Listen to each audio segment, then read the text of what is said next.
Okay बेटा, तो आज हम काफ़ी देर बाद एक और चैप्टर, जो आखिरी चैप्टर है ज्योग्राफी का, it is geography 6 the earth our habitat, जो हमारी बुक है उसका 9वां चैप्टर है Jammu Kashmir and Ladakh at a glance. ये हमारा चैप्टर है और ये हमारा आखिरी चैप्टर है। तो इसको आज हम ख़त्म करेंगे, एक सिटिंग में कोशिश करेंगे इसको कंप्लीट करने की। थोड़ा सा पेस रखेंगे क्योंकि चैप्टर थोड़ा बड़ा है, ठीक है। ओके, तो सबसे पहले हम देखेंगे कि लोकेशन क्या है, यानी जब हम जम्मू कश्मीर और लद्दाख की बात करते हैं तो ये कहाँ पर वाक़ा है, ये कहाँ पर वाक़ा है, दैट्स कॉल्ड लोकेशन, क्योंकि हमने ज्योग्राफी में पढ़ा है ये लोकेशन किस तरह से हम देखते हैं। तो with in the Himalayan mountains, इसकी लोकेशन जो है वो कहाँ पर है, हिमालय के पहाड़ों में। हमने पढ़ा जो इंडिया का, हमने फिजियोग्राफिक डिविजन्स पढ़े, उसमें हमने हिमालय बहुत बड़ा पार्ट पढ़ा, तो उसी में ये पाया जाता है, forming the northern most part of India. तो इस लिहाज से ये जो नॉर्दर्न मोस्ट पार्ट, जो शुमाली सबसे आखिरी हिस्सा है इंडिया का, वो हिस्सा ये है इन पहाड़ों के अंदर, हिमालय के पहाड़ों के अंदर। अब टोपोग्राफी इसकी कैसी है, यानी जो इसके उतार चढ़ाव, जो ज़मीन के जो अशकाल हैं, शक्लें हैं जो ज़मीन की, इसकी जो मुख्तलिफ जो इसके फिज़िकल फीचर्स हैं ज़मीन के, वो किस तरह के हैं। Known for Lofty snow clad peaks, इसमें बहुत बुलंद वाला चोटियाँ हैं, जिसमें जो बर्फीली चोटियाँ हैं। डीप गॉर्जेस, इसके अलावा बहुत दर्रे, बड़े गहरे दर्रे भी हैं। ग्लेशियर्स, लश ग्रीन मीडोज़, और इसके अलावा जिनको हम बेदजार कहते हैं, मीडोज़ कहते हैं इनको, इनमें काफ़ी ज़्यादा वो पेड़ लगे हुए होते हैं, ठीक है। ब्यूटीफुल वैलीज़, इन मीडोज़ को हम मर्ग भी कहते हैं, मर्ग ना। तो ब्यूटीफुल वैलीज़ और वादियाँ हैं, फ्रेश वाटर लेक्स, और इसके अलावा झील हैं बहुत सारे, plenty of flora and fauna, और इसके अलावा बहुत सारा इसमें जानवर और बेल बूटे पाए जाते हैं, पेड़ पौधे पाए जाते हैं। अब जो फिजियोग्राफिक डिवीजन जो है जम्मू कश्मीर और लद्दाख के, इसको आप पहले एक नज़र में अपनी इस पर देख लीजिए। ये मैप जो है इसमें की भी दी हुई है लेफ़्ट साइड में, ये एलिवेशन दिखाता है। सबसे ऊंची एलिवेशन आपको वाइट में दिखाई देगी, बात समझ रहे हैं। तो उसके बाद जो है जो कलर की वो जो है उसको आप बड़े गौर से पढ़ेंगे कि मतलब जो एरियाज़ हैं, नीचे की तरफ जो कलर होता जा रहा है वो फिर रफ्ता एलिवेशन कम होती जा रही है। तो फाइनली अगर हम देखेंगे तो सबसे नीचे जो है जम्मू का रीजन जो है वो मैदानी इलाके में आ जाता है, समझ रहे हैं। तो ऊपर जो है सबसे सफ़ेद पहाड़ जो है वो ऊपर वाले जो ग्रेटर कोराकोरम रेंज का जो हिस्सा आता है, उसमें वो बड़ी पहाड़ियाँ आती है जिनका आल्टीट्यूड बहुत ज़्यादा है। तो इस तरह से हमें समझ आता है कि जो साउथ से लेके नॉर्थ की तरफ इसकी एलिवेशन बढ़ रही है, समझ रहे हैं। तो साउथ में हमारा जम्मू रीजन आता है, उसके बाद कश्मीर वैली आती है और फिर लद्दाख आता है। तो इसका मतलब है कि सबसे निचला जो है आल्टीट्यूड के लिहाज से निचला हिस्सा जो है इसका वो जम्मू का है, सदर्न मोस्ट रीजन, और उसके बाद कश्मीर वैली आती है, और उसके बाद पहाड़ी इलाका जो सबसे ज़्यादा उबड़ खाबड़ इलाका आता है वो आता है लद्दाख का। Clear? Okay. There are 6 physical division, इस लिहाज से 6 फिजिकल डिवीजन हमारे बनते हैं। हालांकि हमने इंडिया के फिजिकल डिवीजन कितने पढ़े? हमें पढ़े 6, उसके भी पढ़े, इसके अकेले के 6 हैं, समझ रहे हैं। तो देखिए लेकिन उनमें फ़र्क क्या है। द आउटर प्लेन्स, आगे चलकर हम इनको डिस्कस करेंगे। आउटर प्लेन्स किनको हम कहते हैं? द शिवालिक्स या शिवालिक भी इनको कहते हैं। The middle Himalayas, the valley of Kashmir, ये अलग एक फिजिकल डिवीजन अपनी जगह है। द ग्रेटर हिमालयास, हालांकि ये वहां भी हमने पढ़े, तो लेकिन यहां पर जब हम इस छोटे से हिस्से को देखते हैं तो ये 5 हो गए, और फिर आता है इसका लद्दाख रीजन, छठा हिस्सा। यानी इस लिहाज से outer plains, Shivalik, middle Himalayas, valley of Kashmir, greater Himalayas, Ladakh region. तो इसमें अगर हम देखेंगे आउटर प्लेन्स, शिवालिक और मिडल हिमालयास, ये हिस्सा जो है जम्मू का आता है, और उसके बाद कश्मीर वैली आती है, फिर ग्रेटर हिमालयास और लद्दाख जो है लद्दाख का एरिया आ रहा है, समझ रहे हैं। यानी जो हम आज जो यूनियन टेरिटरी के एतबार से हम इसको देखते हैं, जम्मू कश्मीर एक यूनियन टेरिटरी है, तो उसमें जो ऊपर वाले जो 5 हिस्से, उस वो 4 जो पार्ट्स हैं वो उसमें पाए जाते हैं। उसके बाद ग्रेटर हिमालयाज का पार्ट जो है लद्दाख के साथ मिलकर जो है लद्दाख की यूनियन टेरिटरी बनाता है। आगे चलकर हम इसको एक एक करके देखें। Let us see now what is the outer plains. They are part of the northern plain of India. जो हमने northern plain physiographic division India के पढ़े थे, जो गंगा प्लेन हमने नॉर्दर्न में पढ़े, उसका ये हिस्सा बनाते हैं, ये उसके साथ मिले हुए हैं, समझ रहे हैं, जो आउटर प्लेन्स हैं। लोकेशन क्या इसकी है, जम्मू रीजन, ये मैंने पहले भी बताया। कवरिंग पार्ट्स ऑफ अखनूर, कौन कौन सा इलाका था, अखनूर का इलाका था, रणबीर सिंह, RS पोरा भी इसको कहते हैं, RS पोरा, रणबीर सिंह पोरा, सांबा और कठवा, सांबा और कठवा, ये सारे जम्मू के इलाके हैं, ये इसका पार्ट बनाते हैं आउटर प्लेन्स के। इसका एक्सटेंशन क्या, कहां पर फैला हुआ, फैलाव इसका कितना है, they stretch from river Ravi to the river Chenab. Map पर आप अच्छी तरह से देखेंगे, रावी कहां से, रावी से लेके चिनाब के एंड तक इसको देखा जा सकता है, for a distance of 110 kilometre, 110 kilometre इनकी इसकी जो है लंबाई है, with an elevation of 330 metres to 360 metres, यानी बहुत लो प्लेन है, समझ रहे हैं। 330 मीटर इसकी सतह समुद्र से बुलंदी है, आल्टीट्यूड है, अबव मीन सी लेवल जिसको हम कहते हैं, वो इसका आल्टीट्यूड है। तो ये जो है सतह समंदर से बुलंदी इसकी बहुत कम है, और इस लिहाज से ये इलाका काफ़ी गर्म है, और इस पर बहुत कम असर पड़ते हैं, जो कश्मीर का बाकी रीजन जो है उसके मौसम का काफ़ी कम असर आता है इसका। सॉइल और क्रॉप्स कैसे हैं, these plains are highly fertile, वो हमने वहाँ गंगा के प्लेन्स में भी पढ़ा कि वो काफ़ी फर्टाइल प्लेन्स है, and are known for the cultivation of rice and wheat. दो खास चीज़ें यहाँ उगती है, एक है राइस, दूसरा है व्हीट, और यही स्टेपल फूड है पूरी स्टेट के, अगर आप देखेंगे। उसके बाद आता है दूसरा हिस्सा, ये है शिवालिक का area. Location, the youngest mountains of the sub continent, Shivalik hills, जो सबसे यंगेस्ट माउंटेन्स, ये लोकस्ट्राइन इनका डिज़ाइन है, आगे चलकर ये पता चलेगा, ये टर्म याद रखना तो कभी ये काम भी आता है। अब मैं इसको एक्सप्लेन नहीं करूँगा।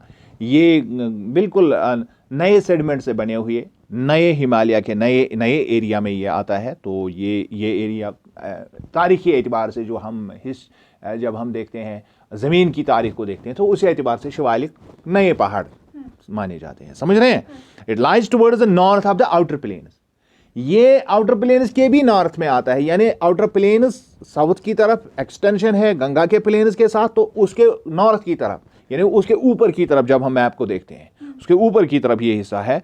और इसमें कौन कौन सा पार्ट आता है, जम्मू का एरिया, वहां भी हमने जम्मू पढ़ा, यानी एक साथ है, मैंने इसीलिए कहा कि ये एक साथ में है। जम्मू का एरिया इसमें यानी पार्ट्स ऑफ जम्मू आते हैं, इसमें सांबा आता है इसमें, एंड पार्ट्स ऑफ कठवा, उधमपुर आता है, रियासी आता है, राजौरी आता है, और पुंछ, ये सारे इलाके इसमें पाए जाते हैं, fall in this region. Clear. Extension कितना है, they are 20 to 50 kilometre wide, ये 20 से 50 किलोमीटर, और आउटर प्लेन को हमने 100 कितना देखा, नहीं 110 किलोमीटर, और ये कितने हैं, ये है 20 से 50 किलोमीटर, यानी बहुत छोटा एरिया है उस लिहाज से आउटर प्लेन के मुकाबले में।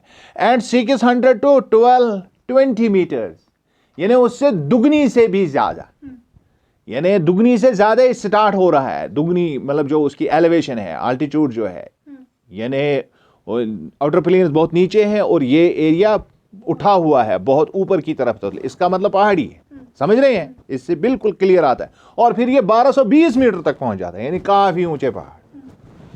अब the mean sea level, it is spread over an area of, ये पूरा एरिया टोटल एरिया है 9410 स्क्वायर किलोमीटर टोटल इसका एरिया है। ये मैंने एक खास स्टैट्स जो है उसमें जो कुछ चीज़ें पढ़ी थी, तो उसमें बहुत सारी चीज़ें और भी मिली थी, लेकिन यहाँ पढ़ाने में काफ़ी देर हो जाएगी, ये बड़ा भी फिर वीडियो हो जाएगा।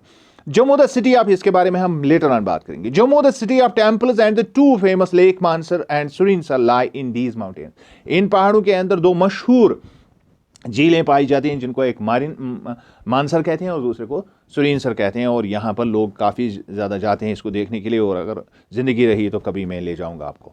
The rolling slopes between Ravi and Chenab rivers are called Kandi, और इसके बीचों बीच जो अब इसमें स्लोप्स जो पाए जाते हैं चिनाब और रावी दरिया के बीचों बीच, ये इलाका जो है इसको कंडी कहते हैं। क्या कहते हैं, कंडी कहलाता है ये। उसके बाद आता है मिडल हिमालयाज, ये इसका लोकेशन क्या है, between Ravi in the east and Poonch in the west. अब रावी से लेके पुंछ तक का जो एरिया आता है इसको हम मिडल हिमालयाज का एरिया कहते हैं। इसका एक्सटेंशन क्या है, the elevation of the middle Himalayas is between 1820 to 3600 यानी 3600 मीटर्स अबव मीन, यानी ये 1220 वहां पर हमने देखा, तो ये 1820 से स्टार्ट होता है, यानी ये और ऊंचे पहाड़ और 3600 मीटर तक ये चला जाता है इसका altitude above the sea level with a width of 10 to 60 kilometre, ये 10 से 60 किलोमीटर, यानी ये भी लगभग उतना ही इलाका है जितना हमारा जो उससे पहले जो हमने पढ़ा जो शिवालिक का एरिया है। Clear? Jammu Srinagar national highway passes through these mountains at Patnitop, और इन पहाड़ों के बीच में जम्मू श्रीनगर नेशनल हाईवे गुजरती है एक खास एरिया में जिसको हम पटनी टॉप कहते हैं। बहुत जबरदस्त हिल स्टेशन है। Some of the important towns of this region are Banihal, तो हम जानते हैं बिल्कुल नज़दीक में हमारे हैं, हम काजीगुंड में बसते हैं, तो ये बानिहाल बहुत नज़दीक है हमारा। रामबन आता है इसमें, फिर किश्तवाड़, फिर डोडा, फिर बटोट, इसको बटवत हम वो कश्मीरी में शायद बटवत वानन है, तो बटोट इसको पढ़ते हैं इसमें, और बटोट ही असल में ये लफ्ज़ है क्योंकि कश्मीरी इसको बटवत बोलते हैं।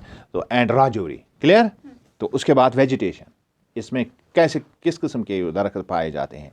They are covered by forest of deodar, pine and fir, जो ये मैंने यार्ड वन बहुत बड़े जंगलात इसके हैं। हालांकि आंधी सारे यार्ड वन यार्ड कुलगोनत कायड़ जो आसन है, तो देवदार इसमें पाया जाता है। पाइन और फर जो है ये इसमें ये मुख्तलिफ किस्म के जंगल हमें तो एक जैसे लगते हैं लेकिन इनकी अलग अलग किस्में हैं, और ज़्यादातर इसमें देवदार है, पाइन और फर है। उसके बाद आता है वैली कश्मीर, इसको हम बहुत ज़्यादा जानते हैं। लेट अस सी कितना जानते हैं। Location, the ball shaped valley of Kashmir is situated in the north western part of the union territory of Jammu and Kashmir.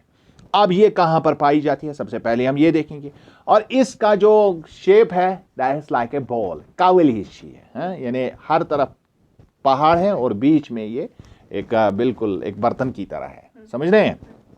तो इसकी जो एक्चुअल लोकेशन जो है that is north western part, यानी नॉर्थ वेस्ट यानी शुमाल मगरिब, यानी इस तरफ।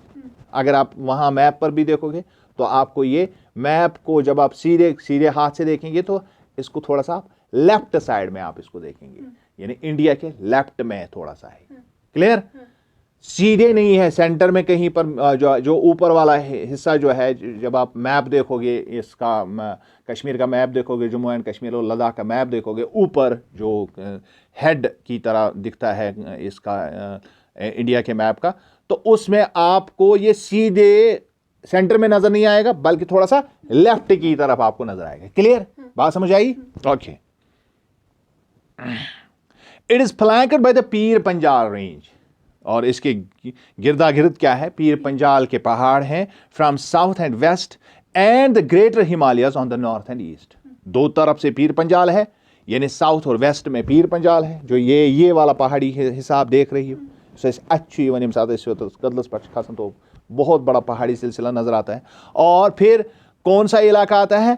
ग्रेटर हिमालयस आते हैं नॉर्थ और ईस्ट की तरफ, जो इस साइड से हमें पहाड़ फिर नजर आते हैं, तो ये ग्रेटर हिमालयस का एरिया आता है। क्लियर हो गया? समझ आई बात अच्छी तरह से? ओके। अब इसका extension, the valley is around 130 kilometre, काफी बड़ी है, लॉन्ग एंड 40 किलोमीटर वाइड, और 40 किलोमीटर ये मतलब इसका इसकी विड्थ है, चौड़ाई इसको बोलते हैं। River Jhelum is the main river of the valley, इसका सबसे अहम दरिया जो है इसमें वो रिवर जहलिम आता है, और इसका सबसे इंपॉर्टेंट हिस्सा जो है बिल्कुल हमारे मोहल्ले के बीचों बीच गुजरता है, जिसको हम सांदरन बोलते हैं। तो ये इसकी एक ट्रिब्यूटरी है, किसकी? जहलिम की। Lidder valley, Sindh valley and the Lolab valley are some other important side valleys. इसके बाद बाकी जो कुछ वादियाँ और भी हैं इस वादी कश्मीर के अलावा, कुछ वादियाँ हैं जिसको हम लिदर वैली कहते हैं, सिंध वैली कहते हैं और लोला वैली कहते हैं। ये साइड वैलीज किसकी वैली हैं? ये भी कश्मीर वैली के हिस्से हैं, लेकिन ये साइड वैलीज अलग से वैलियाँ बनाती हैं, अलग से वादियाँ बनाती हैं। इसीलिए जो वो नज़्में हम पढ़ते हैं वादियों का देश, तो ये एक ही वादी नहीं है, बहुत सारी वादियाँ हैं। तो आज आपको पता चला इसमें और भी वादियाँ हैं, इसमें लोलाब की वादी है, इसमें सिंध की वादी है, इसमें लिदर की वादी है। समझ रहे हैं? उसके बाद आता है ग्रेटर हिमालयास, पांचवा हिस्सा। लोकेशन इसकी क्या है? Greater Himalayas form the northern flank of the valley with an average elevation of 600 metres above mean sea level. आम जब हम देखते हैं कि वादी कश्मीर के गिरदा गिर्द जो ये या जिसको हम कह सकते हैं कि जो नॉर्दर्न फ्लैंक है इसका हमारे हिमालयन पहाड़ों का, तो इसकी मेन जब हम देखेंगे अबव सी लेवल जो इसकी जो ऊंचाई है वो 600 से ज़्यादा है, वो 600 से ज़्यादा है, 600 मीटर से ज़्यादा है। फिजियोग्राफी कैसी है? The greater Himalayas known for peaks and passes, इसमें बहुत सारे दर्रे हैं, बहुत सारी चोटियां हैं। Nanga Parbat is the highest mountain peak of this region, और इस इलाके की सबसे ऊंची पहाड़ी जो है वो नंगा पर्वत कहलाता है। क्या कहलाता है? नंगा पर्वत। पर्वत हम हिंदी में कहते हैं पहाड़ को। Zojila and Razdan passes are the important passes connecting Kashmir valley with Ladakh. Zojila और राजदान पास जो है यहाँ से रास्ता जाता है, जो नेशनल हाईवे का रास्ता जाता है यहाँ से, वो कनेक्ट करता है लद्दाख के साथ, इन्हीं पास, इन्हीं दर्रों के जरिए से। और एंड गुरेज, और लद्दाख और Gurez. The famous Amarnath cave is also situated in this range, और इसी में जो ये अमरनाथ की केव जो है, पहलगाम तो हम गए हैं कई मरतबा, तो वहाँ पर अमरनाथ की केव की तरफ रास्ता जाता है, तो वो भी इसी एरिया में आ जाता है। उसके बाद आता है लद्दाख रीजन। अब ये कहाँ है? Location, Leh town is situated in its vicinity at about 3500 metres above mean sea level. इतनी ऊंचाई पर लेह है, 3500 मीटर की बुलंदी पर है, यानी ये बिल्कुल आसमान के साथ लगा हुआ है। समझ रहे हैं? तो Sindh valley, Dras, Kargil, Zanskar region, Nubra valley and Changthang region are important divisions of Ladakh plateau. अब ये सतह मुर्तफा की तरह पठार की तरह है, और ये पठारी इलाका जो है इसमें कुछ वादियाँ भी है, और इसके अलावा इसमें जो इलाके पाए जाते हैं, द्रास इसमें आता है, कारगिल इसमें आता है, ज़ांस्कार इसमें आता है, ज़ांस्कार का रीजन, और एक वादी आती है जिसको नुब्रा वैली कहते हैं, और छंगतांग का रीजन आता है। तो ये सारे के सारे इलाके जो है लद्दाख प्लेटो के ही हिस्से है। लद्दाख जो सतह मुर्तफा है, लद्दाख का जो पठार है, पठारी इलाका, उसका हिस्सा है ये। River Indus is the main river of this region, और इसका दरिया जो है, हमने अभी वादी कश्मीर का पढ़ा झेलम है, और यहाँ का रिवर जो है दैट इज व्हाट, उसको हम कौन सा रिवर कहते हैं? इंडस। दरियाई सिंध भी इसको कहते हैं, सिंधु भी कहते हैं। This region is like a cool desert, ये बिल्कुल सर्द डेजर्ट की तरह, सर्द जो है रेगिस्तान की तरफ है, रेगिस्तान की तरह के ये सारा डेजर्ट ही है। Having very low rainfall and scanty vegetation, और इसमें बहुत कम बारिशें पड़ती है और बहुत कम बेल बूटे पौधे उगते हैं। ठीक। क्लाइमेट इसका क्या है? हमने पढ़ा सर्द है तो सर्दी होगा। The climate of the union territory of Jammu, लेकिन हम ये सबका पढ़ते हैं, अब ये बी है वो तो हो गया, ये इसका क्लाइमेट नहीं है, ये सारे एरिया का है। Clear clear? तो यहाँ में मुझे कन्फ्यूजन हो गया था। ओके, तो ये बी पार्ट है। अब हम क्लाइमेट पढ़ रहे हैं, अभी हम फिजिकल डिविजन्स पढ़ रहे हैं, तो फिजिकल डिविजन्स कंप्लीट हो गए। अब क्लाइमेट, ओवरऑल क्लाइमेट देखेंगे। The climate of union territory of Jammu and Kashmir and union territory of Ladakh fall in 3 category. इसके 3 अलग अलग हिस्से, 3 तरह के यहाँ मौसम पाए जाते हैं। बिकॉज ऑफ वेरी टोपोग्राफी, वजह हमने पढ़ी, क्योंकि इसके अगर फिजिकल डिविजन्स देखेंगे तो इसके 6 फिजिकल डिविजन्स हैं।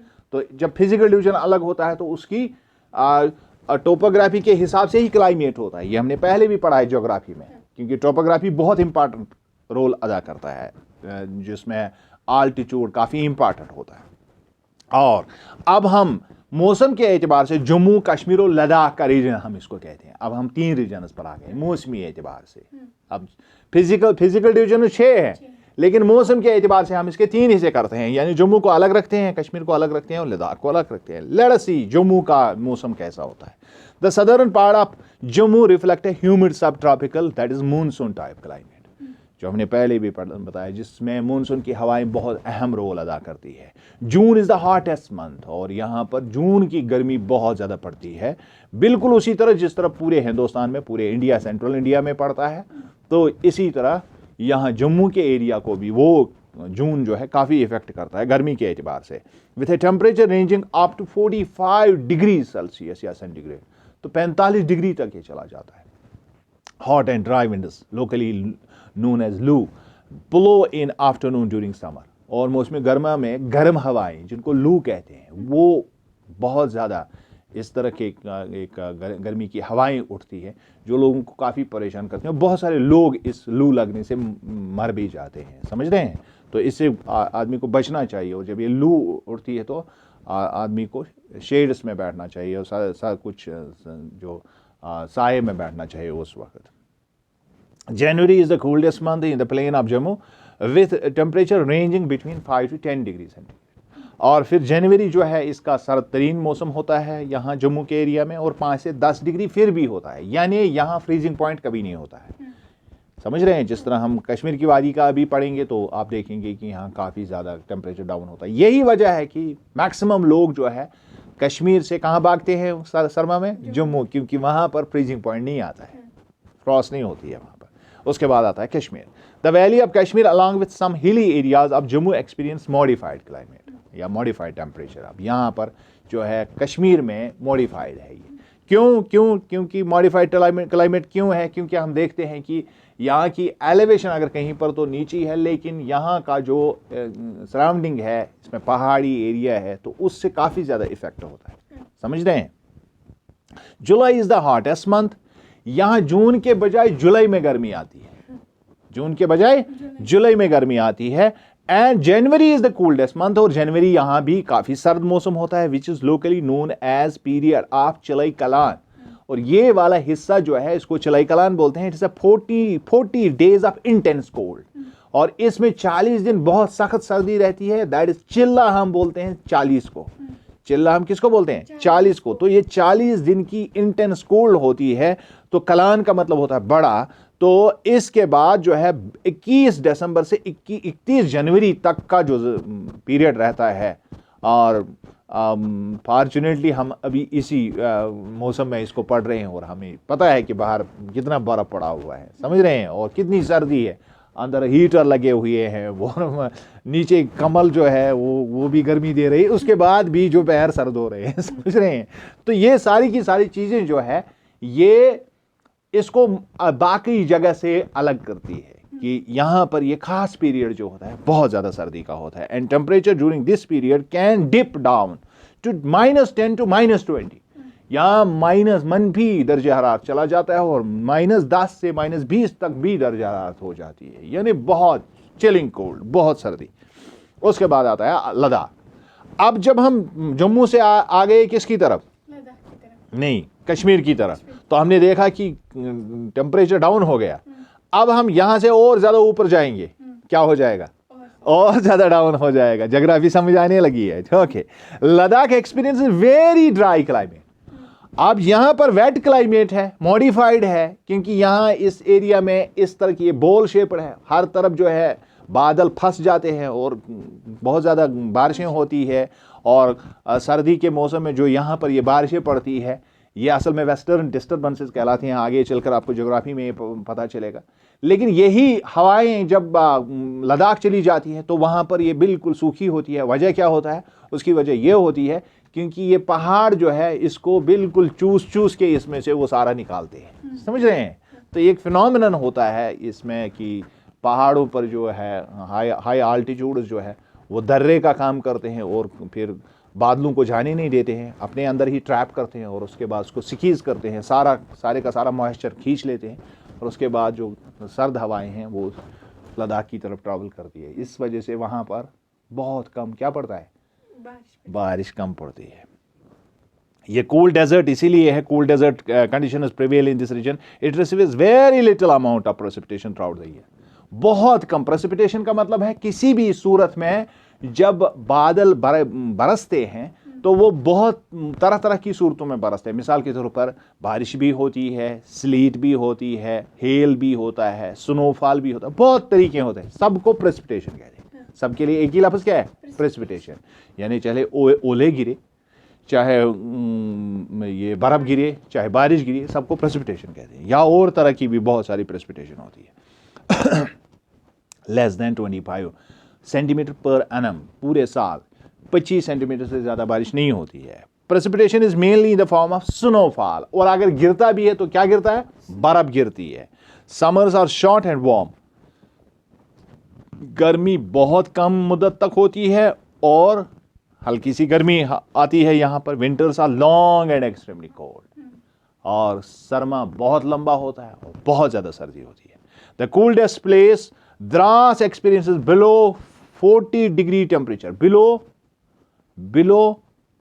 -40 डिग्री, समझ रहे हैं? 40 से भी नीचे। यहां हमने पढ़ा 10 से 20 तक माइनस, यहां -40 से भी नीचे चला जाता है।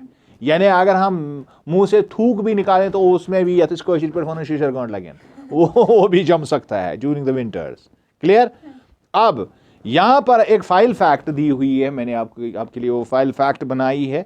इसमें हम देखेंगे अलग अलग सीजन, चूंकि हमने 3 रीजन्स को देखा, क्लाइमेट हम पढ़ रहे हैं। अब 3 क्लाइमेट रीजन्स में 3 तरह के क्लाइमेट्स हैं, समझ रहे हैं?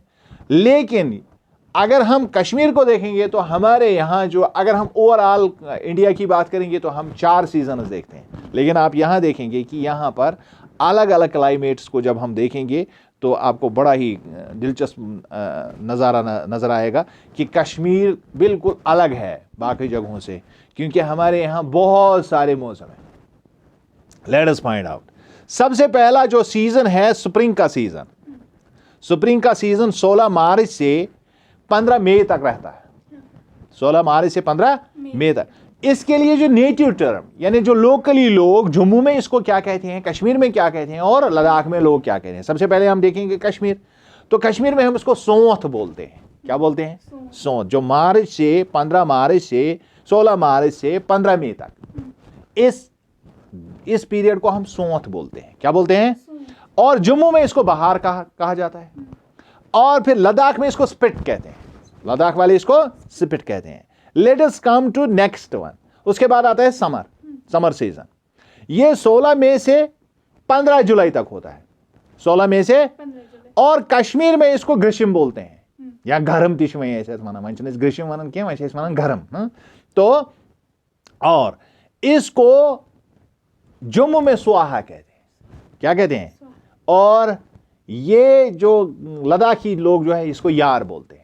क्या बोलते हैं? यार बोलते हैं। हालांकि तिमन यार है पूर्व वेरिया सर्दी ये उस तरह का लफ्ज नहीं है, लेकिन मैंने ये यूं ही बताया। चलिए, उसके बाद आता है रेनी सीजन। उसके बाद आता है, ये 16 जुलाई से 15 सितंबर तक होता है। 16 जुलाई से, और इसको हम कश्मीरी में वहरात बोलते हैं। कश्मीर में क्या छह वहरात। और इसी वहरात को जम्मू में बरसात बोलते हैं। क्या बोलते हैं? क्योंकि हमने देखा कि लद्दाख में तो बरसात होती ही नहीं है, इसके लिए उनके पास कोई टर्म भी नहीं है, समझ रहे हैं? तो उनका पीरियड चलता रहता है समर ही। क्लियर? उसके बाद आता है ऑटम।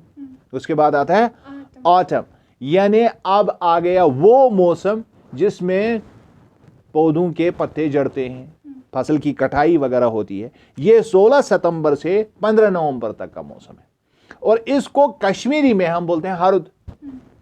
कश्मीरी में हम बोलते हैं, और जम्मू में इसको पतझड़ बोलते हैं। जम्मू में इसको, और वहां पर भी ये होता है, कहां? लद्दाख में, और वो इसको स्टोन बोलते हैं। क्या बोलते हैं? स्टोन, अपनी जुबान में। और ये अंग्रेजी का स्टोन नहीं है। और उसके बाद आता है विंटर, वंद, जिसको हम कश्मीरी में बोलते हैं। ये 16 नवंबर से स्टार्ट होकर 15 जनवरी तक रहता है वंद। लेकिन हम जानते हैं कश्मीर में वंद इतना ही नहीं है, कश्मीर में वंदा आगे भी है। लेकिन ये विंटर जो है, ओवरऑल हम कश्मीर की बात कर रहे हैं, पूरे कश्मीर की बात कर रहे हैं विंटर की, तो इसको कश्मीरी में हम वंद कहते हैं। कश्मीरी में हम वंद कहते हैं इस हिस्से को। 16 नवंबर से 15 जैन तक हम इसको वंद बोलते हैं, और जम्मू वाले इसको सियाला कहते हैं। क्या बोलते हैं? और वहां पर भी बहुत सर्दी पड़ती है तो वो उसको गून बोलते हैं। क्या बोलते हैं? गून। लद्दाख वाले इसको गून बोलते हैं। फिर आइसी कोल्ड मौसम आता है। कश्मीरी ने इसके लिए अलग से टर्म है, हम इसको शिशुर बोलते हैं। क्या बोलते हैं? शिशुर। यानी जब सब चीजें जम जाती है तो हम इसको शिशुर बोलते हैं। लेकिन बाकी इलाकों का इसके लिए टर्म नहीं है। जम्मू वाले भी इसको जानते नहीं है इस मौसम को, और लद्दाख वाले भी इसको गून ही समझते हैं। समझिए ये बात। तो ये है हमारे लोकल नाम जो है इस एतबार से कि मौसम किस एतबार का है। Let us go to now vegetation. अब वेजिटेशन का क्या मतलब होता है? यानी आप पेड़ पौधे कैसे हैं, एंड वाइल्ड लाइफ, और उसके बाद यहाँ के जानवर। जो है वो बिल्कुल डायरेक्टली डिपेंडेंट किस पर होते हैं, मतलब जिस तरह का पेड़ पौधे होते हैं उसी तरह के जानवर भी होते हैं, ये बिल्कुल एक दूसरे के साथ मवाफकत रखते हैं। तो इसको फ्लोरा एंड फौना भी बोलते हैं एक और टर्म में। तो जम्मू कश्मीर हम पहले देखेंगे, union territory of Jammu Kashmir has a diversity in the natural vegetation, बहुत अलग अलग तरह की वेजिटेशन है यहाँ पर, अलग अलग तरह के पेड़ पौधे हैं।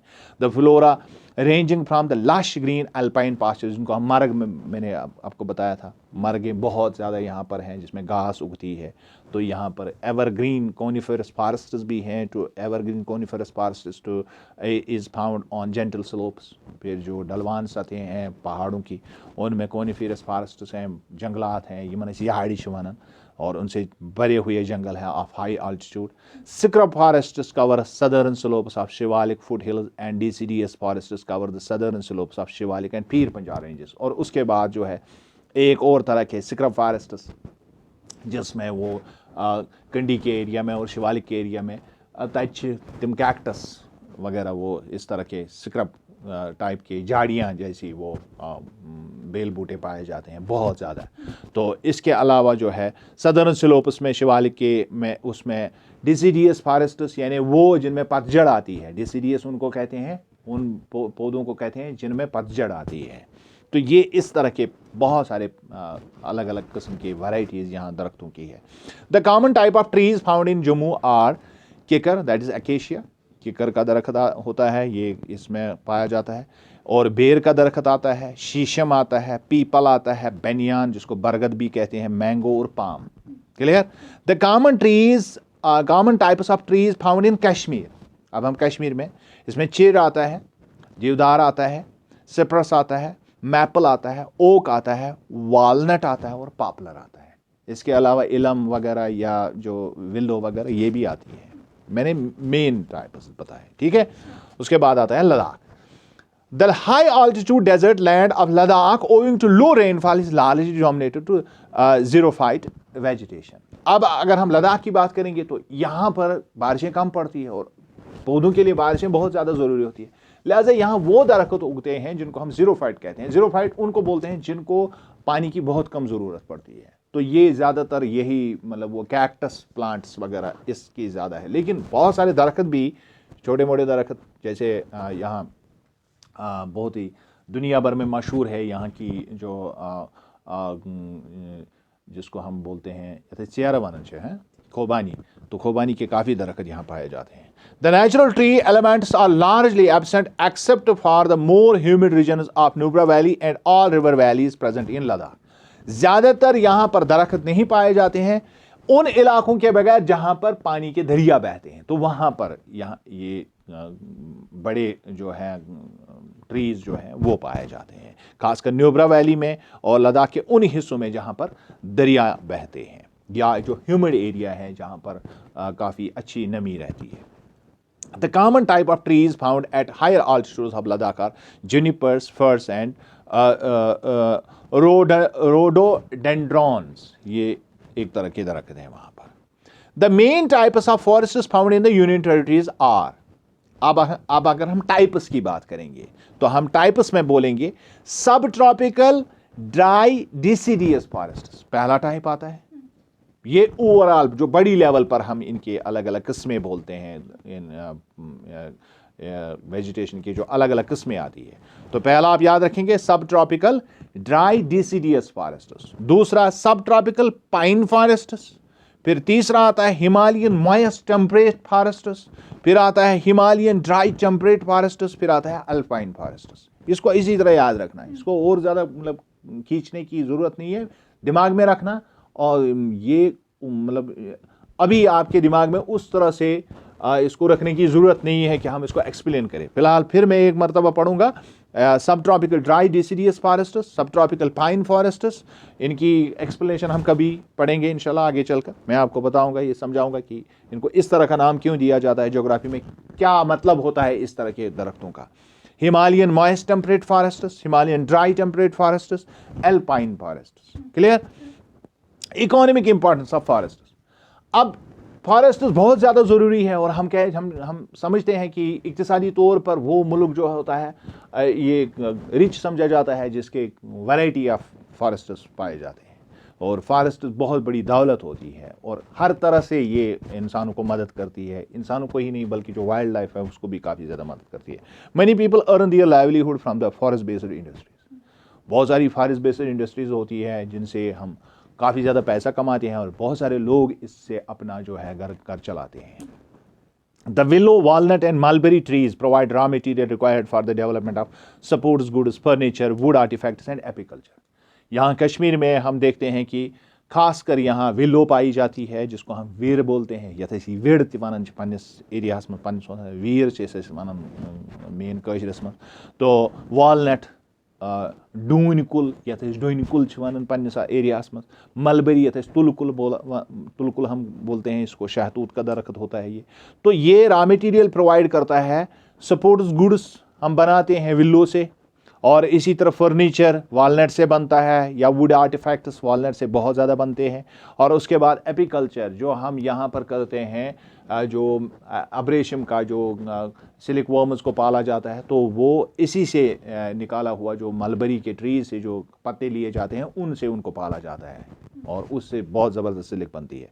Forests also provide turpentine and a variety of resins, और इसके अलावा बहुत सारा इसमें से रेसिन भी निकलता है, या जो जिसको हम ये मुख्तलिफ जो हम रंग वगैरह बनाते हैं उसमें जो टर्पेंटाइन ऑयल जो इस्तेमाल होता है वो भी यहाँ से आता है, पहाड़ों से आता है, ये सॉरी इन फॉरेस्टों से आते हैं। Used in several chemical industries, और फिर इनका जो है जो केमिकल इंडस्ट्रीज हैं उनमें इसका इस्तेमाल होता है। Resin is collected from the pine trees, खासकर जो पाइन के दरख्त होते हैं तो उसमें रेजिन काफ़ी ज़्यादा जो है उसको जमा किया जाता है। अब कुछ लोकल नेम्स हमारे यहाँ ट्रीज जो है आसपास में पाए जाते हैं, आपने देखा हम कश्मीर की बात कर रहे हैं तो इसके लोकल नेम्स हम देखेंगे, नेम ऑफ द ट्री और इसका लोकल नेम फिर हम पढ़ेंगे। तो नेम ऑफ द ट्री सबसे पहले पॉपुलर आता है सफ़ेदा, इसको उर्दू में बोलते हैं, और इसको हम फ्रेस्ट बोलते हैं, फ्रेस्ट। हाँ, कहीं पर फ्रेस्ट बोलते हैं, कहीं फ्रेस्ट बोलते हैं, तो दोनों चीज़ें सही है। उसके बाद विल्लो, इसको बेद बोलते हैं उर्दू में, तो वीर या विड़ कशिर पे वन। सीडार दिवदोर है, तो दिवदार इसको उर्दू में बोलते हैं, तो दिवदोर कशिर पे वन। तो ये ग्रीन में लिखा हुआ है, ठीक है, इसका कश्मीर में आए। उसके बाद आता है हिमालयन ब्लू पाइन। अभी हमने ये सारे नाम पढ़े, मैंने इसका ट्रांसलेशन वहाँ नहीं बताया, तो यहाँ एक एक करके हम इसको आप पढ़ रहे हैं, ठीक है। तो हिमालयन ब्लू पाइन, इसको हम कायर बोलते हैं, इसे कायड लकड़ सी दायन लगे तो इसको कायर बोलते हैं। उसके बाद आता है नेटल ट्री, ब्रिमजिकुज, या तिम लकड़ लकड़ तिम हुमासन दान है, समझ रहे हैं, तो ताछे ब्रिमजी वानन है, ब्रिमजी बोलते हैं उसको। हिमालयन सिल्वर फार, इसको बुदुल बोलते हैं, ये भी बिल्कुल कायड की तरह एक लकड़ी होती है लेकिन उससे थोड़ी सी सख्त होती है, कायड शासन नरम। उसके बाद आता है इलम या ब्रैन वनंज, क्लियर। उसके बाद आता है बर्च, बुर्जुकुल, ये बहुत कम है अब कश्मीर में। पुराने ज़माने में इसके बाग से जो इसका छिलका निकलता था उसको पेपर के लिए इस्तेमाल करते थे। बुर्जा हमा वगैरह जो है वहाँ पर वहाँ के लोग जो इसके छत भी अपने घरों के बनाते थे। उसके बाद आता है मैस्केट ट्री, जिसको हम बबूल कहते हैं, क्यूकुरिया थे इस वनंज, ठीक। और उसके बाद कश्मीरी साइप्रस या थे सर्वकुल वनंज, आंगन में अक्सर बेशतर आसन, समझ रहे हैं। उसके बाद आता है स्वीट चेस्टनट, यथ पंजाब गड़ कुल वन आंगनस मन लग गड़ कुल, ओके। तो मलबरी ट्री अत तुल कुल वन, कशिर पे क्या वन, तुल कुल। उसके बाद चिनार, ये कश्मीर की शान है, बून यथ वन, तो आपने देखी है बहुत सारी है। तो मेजर रिवर्स उसके बाद आते हैं, major rivers flowing through union territories are the Indus in Ladakh, the Chenab in Jammu region and the Jhelum in Kashmir. बस ये ज़्यादा अहम है, ठीक है। और उस फिर है कुछ इसके अलावा छोटे मोटे दरिया, तो वो आगे चलकर आपको पता चलेगा। उसके बाद आती है लैंग्वेजेस, ये भी काफ़ी अहम है, बहुत ज़्यादा लैंग्वेजेस यहाँ पर बोली जाती हैं। और आपने तो ज़्यादा से ज़्यादा आपको पता होगा कि हम कश्मीरी बोलते हैं, उर्दू बोलते हैं, लद्दाखी बोलते हैं और डोगरी बोलते हैं, ये आम तौर पर हम समझते हैं। लेकिन अब देखिए कितनी लैंग्वेजेस बोली जाती हैं। Prominent languages spoken in these union territories are Kashmiri, Urdu, Dogri, Ladakhi, Punjabi, Pahari, Bhoti, बाल्ती, Gojri, Sheena, Siraji, दर्दी, पश्तो, इसके अलावा एटसेट्रा भी है, यानी और भी कुछ। तो Kashmiri, Dogri, Urdu, Hindi and English as the official language of the Jammu Kashmir. अगर हम ऑफिशियल की बात करेंगे जिसमें सरकारी कामकाज होता है, ये कश्मीरी में भी होता है, कहीं कहीं पर डोगरी में भी होता है, उर्दू में भी होता है, हिंदी में भी और अंग्रेजी में। ज़्यादातर होता है अंग्रेजी और उर्दू में यहाँ पर कश्मीर में, और ज़्यादातर होता है हिंदी और अंग्रेजी में जम्मू में। बात समझते हैं? उसके बाद Ladakhi, Tibetan, Urdu and Balti are the official language of Ladakh. और लद्दाख में ऑफिशियल लैंग्वेज कौन है? लद्दाखी, तिब्बती और उर्दू, और इसके अलावा बाल्टी भी। However, Tibetan and Ladakhi are most common languages spoken by the locals. लेकिन लद्दाख में ज्यादातर जो जुबान बोली जाती है वहां पर या तो तिब्बती लोग बोलते हैं या फिर लद्दाखी जुबान बोलते हैं। उसके बाद आती है वाइल्ड लाइफ।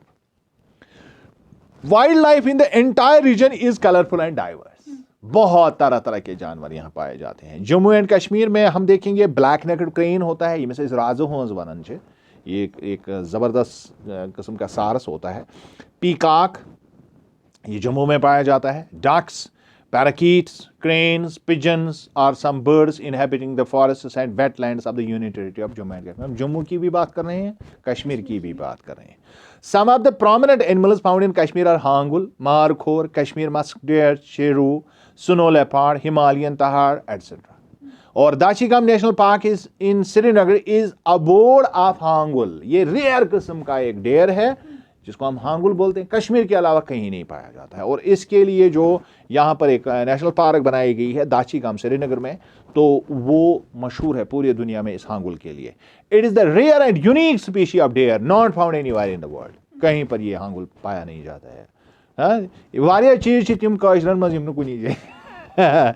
उसके बाद आता है Ladakh. The union territory of Ladakh is the home of yak, ये जानते हैं आप, wild ox, Tibetan antelope, kiang, गधा होता है, और तिब्बतियन वाइल्ड आस इसको बोलते हैं, गधा होता है और ये जंगली होता है।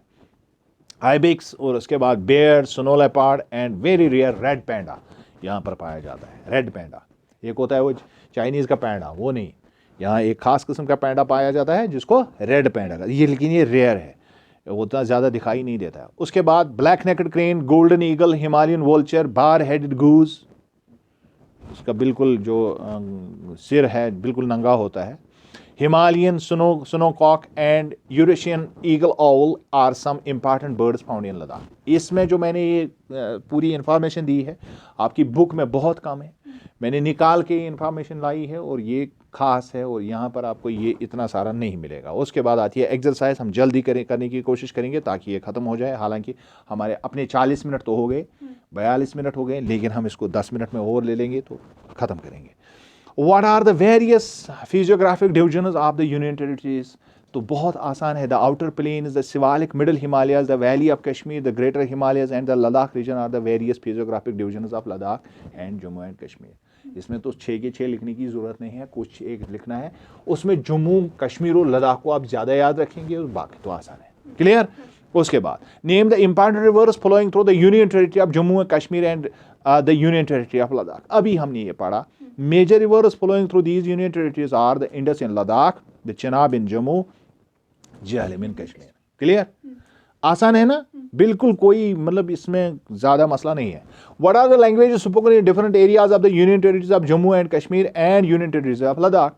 Prominent languages spoken in these union territories are Kashmiri, Urdu, Dogri, Ladakhi, Punjabi, Pahari, Bhoti, Balti, Gojri, Sinha, Siraja, Dardi and Pashto. Clear? अब एटसेट्रा लिखने की जरूरत नहीं है, बहुत लिखे हैं। उसके बाद name the coolest place in the union territory of Ladakh. Dras है ना? Dras is the coolest place in the union territory of Ladakh. उसके बाद टिक्रास। Take the correct answer. The largest glacier in the northwestern Himalayas, Siachen इसको बोलते हैं। क्या बोलते हैं? Siachen. What is the local name for which of the season is rainy season Kashmir? Local name इसका क्या है? अभी हमने पढ़ा वहरात उसको हम बोलते हैं, rainy season उसको बोलते हैं। तो वहरात, ये मैंने व्हाट इज पढ़ा वहरात को। Wahrat is a local name for which of the season in rainy season of Kashmir. मैंने कुछ गलत पढ़ा था है, तो वहरात उसको हम बोलते हैं, रेनी सीजन को। मेरे दिमाग में ये पहले से था तो मैं पता नहीं मैंने क्या पढ़ा। दाशीगम नेशनल पार्क इज इन, कहाँ पर है दाशीगम? अभी हमने पढ़ा है, श्रीनगर में है ये दाशीगम। ठीक, तो ये लद्दाख में ना उधर है। उसके बाद मैच द फॉलोइंग, अभी हमने रिवर्स का पढ़ा, फिर से निकाल रहे हैं इसको। इंडस रिवर लद्दाख में है, चेनाब रिवर जम्मू में है, रिवर झेलम कश्मीर वैली में है, और सुरू रिवर जो है कारगिल लद्दाख में है। क्लियर? तो ये हो गया, तो ये 44 मिनट हो गए, यानी 3 मिनट से ज़्यादा एक्सरसाइज को नहीं लगा। Okay, thanks a lot. हो गया ये ज्योग्राफिया कंप्लीट।